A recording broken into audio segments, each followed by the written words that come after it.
L'autre prénom, depuis toute petite, Jade entendait parfois sa mère l'appeler. Mais ce n'était pas sa voix, même ton, même intonation. Mais quelque chose clochait.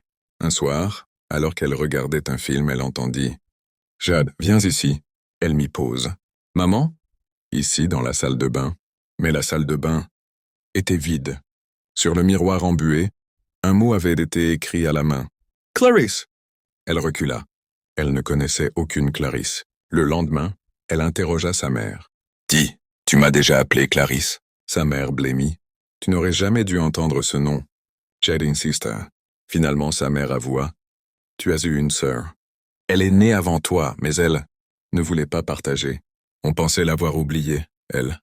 N'était pas censée parler encore. Cette nuit-là, alors que Jade tentait de dormir, une voix lui chuchota au creux de l'oreille. « C'est encore ma chambre, Clarisse. Tu dois partir. » Jade se redressa en sursaut. La pièce était glacée. Elle alluma la lampe de chevet. Tout était à sa place, sauf le miroir de l'armoire, désormais couvert de buée. Et sur la buée, un nouveau mot. Échange. Au centre du miroir, une silhouette identique à Jade, mais avec les yeux entièrement noirs, la fixait.